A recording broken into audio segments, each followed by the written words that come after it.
Okay, what do we have today here?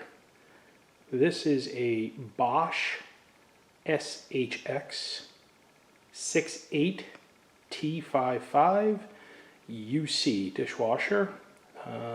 This Bosch is the most reliable, unreliable dishwasher on the market, and I'll explain why I say that in a moment.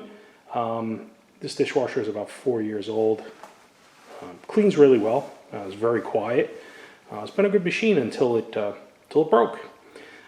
So we had a problem with the door one day. Lowered the door, heard something pop, and the door basically fell to the ground. Called Bosch Appliances or Bosch Home USA. They connected us with a authorized repair center. This is not under warranty, so I'm going to be paying for the repair. Which is fine, so long as the repair is going to work, which it didn't. Somebody comes out, doesn't repair it, actually puts the wrong part in, and knowingly does so, which they later admitted, said they couldn't get the correct part, it was going to take weeks. All of that proved to be untrue. Also managed to put a little scratch in the floor while they were at it, and break the underside of the counter, which didn't need to happen. Called Bosch, asked them if they would help rectify that situation since we used one of their authorized repair centers, and they told us no. So, I'm going to attempt this repair on my own. I don't think it is going to be all that difficult to do. I was hoping to avoid this, but here's what's happening. When it was repaired, the wrong springs and cords were put in, and so now when you lower the door, it does that, which, obviously that's not right. So the appliance repair person, I'll use that word, said, it may take a little while to wear in.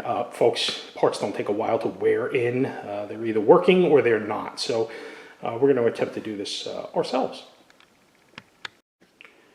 Okay, so these are the necessary parts for this repair. This was about $30. Again, was told by the appliance repair person that these were on back order or they would take 3 weeks to get. They also told me they'd call me back when the part came in. That was 3 months ago, so I never heard from them. But they did charge me $130 to not fix the dishwasher. In any case, this is the part number, the correct spring. For those of you that are perhaps looking to do this on your own, that matches up with this dishwasher, SHX 68T55 UC/02. This is the part number that goes with that. In any case, we ordered this from one of the online companies that supplies parts nowadays and basically shows you how to do this stuff because people are inept and can't do it anyway. The correct springs are the red springs. These are a little bit longer than the ones that are in there, and that's why the door is slamming shut. So you get two. It's about $29. This is the actual piece that I believe broke last time, and when you look at the end, I don't know if you can see that, but if you look at the end, that's just a rope into a piece of plastic. So I'm not surprised that this broke after 4 years. This is a mechanism that's up and down multiple times a day. What did surprise me was Bosch's response, that they wouldn't help at all. If you read a little bit about them, you realize that they're not exactly who they say they are. They say things like spending a little bit of money or losing a little bit of money to keep customers happy is, their motto. They weren't interested in helping me at all. The other interesting thing is, if you look at the repair instructions that they send you, there's some warnings and things like that on here. It says door springs are identified by the color. They must be replaced in pairs only. Do not install different springs, which is what my repair person did, the authorized repair person. The same color coded must be used on right and left, and installing parts other than those is not permitted. So what exactly happened there, or why this individual felt it was okay to charge me $130 when putting in the wrong part, I have no idea. Why Bosch thinks that's okay, I don't really know. But I referred earlier to Bosch as the most reliable, least reliable dishwasher. And what I mean by that is if you do research on dishwashers, Bosch is the most reliable brand by rating on the market, followed very closely by KitchenAid. But what does that actually mean? Well, if you dig underneath the numbers, somewhere between 9 and 10% of their dishwashers require a repair in the first year of ownership. Same thing with KitchenAid.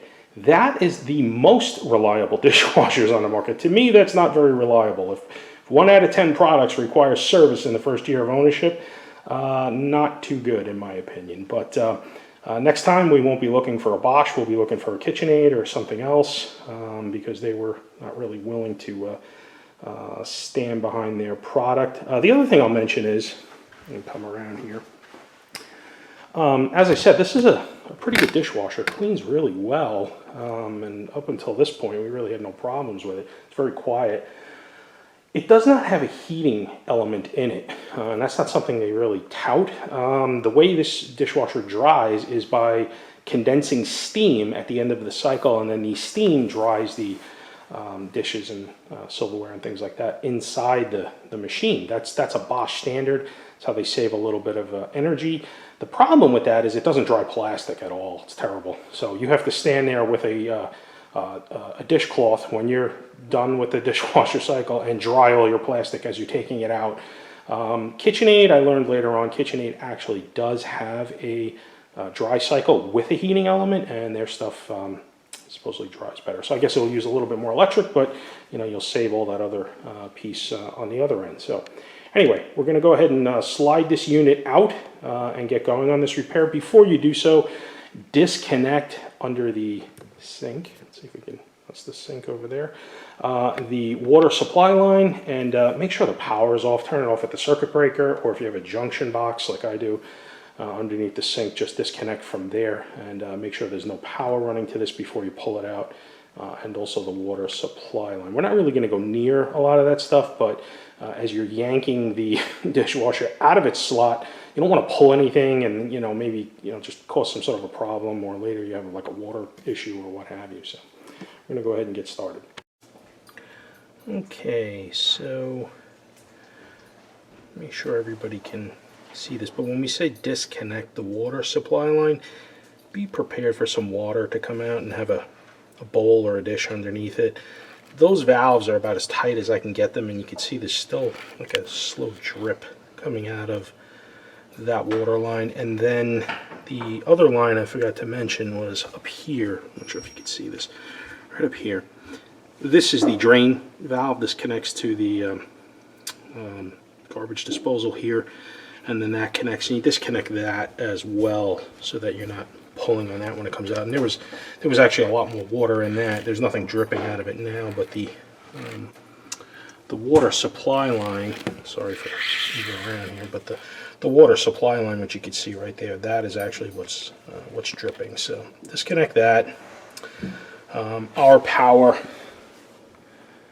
box is right here, so I just turn the switch off, and now the dishwasher's off. There's no power to the unit, so we're good to go ahead and start. Down here on the bottom, there is a kick plate. It's just 2 screws holding it on. You want to take that off so that you have a little extra clearance when you slide the unit out. So that's just 2 screws. So we're actually going to go ahead and pull that off now.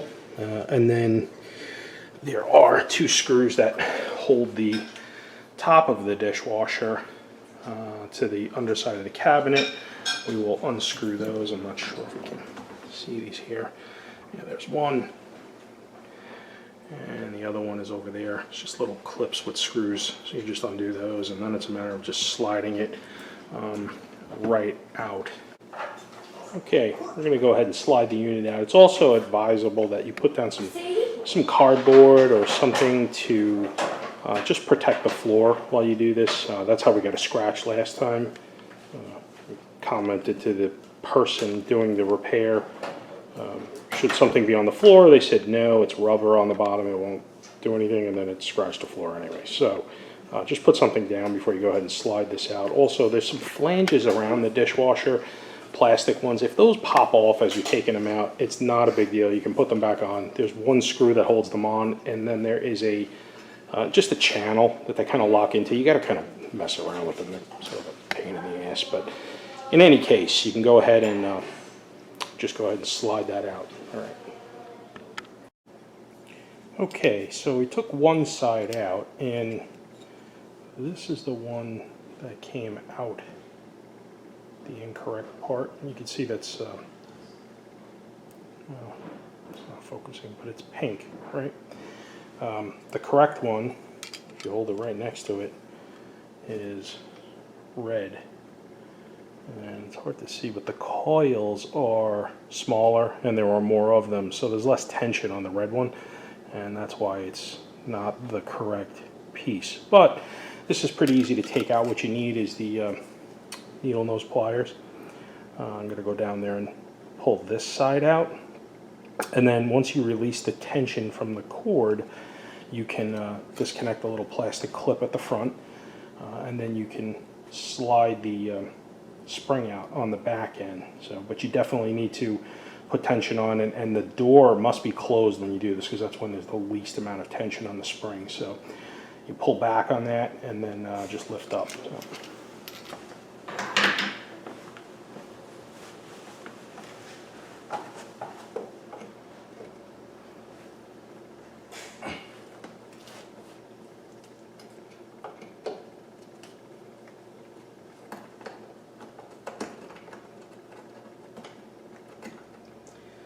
Just route it around here. So you take that out, and you're going to slide this out from here.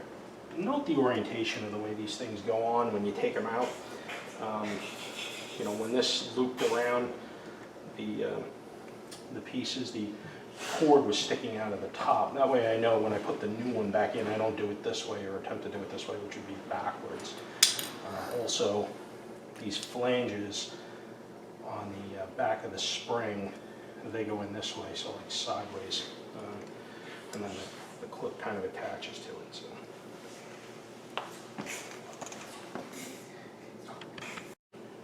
Okay, so this took you know, all of about a minute or so to put that spring into its connection slot. Route the cord around, take a little bit of tension off of it, and then attach the top clip. And we did the other side as well. You have to do both sides. And what you'll see is, and I just did a little test on it, now the door, when it's opened, stays. It doesn't attempt to close. This is important for a lot of reasons. You might lose a finger normally, but you know, sometimes you're just trying to access top rack or something like that, and this is something we've been unable to do. So with the correct spring and the tension, that now closes and stays properly the way it should be. So we're going to go ahead, slide this back in, button it up, refasten it, connect the water line, turn on the power, test it out, and make sure we're looking good. But this looks like it's just about done. Okay, well, boys and gorillas, we've got, it's fixed. It's back together. The door is working properly. You can open it and leave the door down. You can leave it somewhere in the middle, and you can close it, and you don't have to worry about losing a finger while you're at it. So, not exactly sure why that was so hard for an authorized repair center to do. But anyway, we wrapped this one up pretty quickly. Relatively easy repair. Would say, you know, most people with even, you know, moderate do-it-yourself knowledge could probably tackle this one. The thing you want to really be careful with is the water supply lines and stuff like that. But Bosch SHX68T55UC02. Bosch Home USA, well, we would give them a big wet fart for marginal product development and just abysmal customer service. Absolutely terrible. And Rock's Appliances in Monroe, North Carolina. Double wet farts for them. So anyway, all right, thanks for tuning in. Appreciate it. Do like, subscribe if you like the video and want to see more. Thank you. Bye-bye.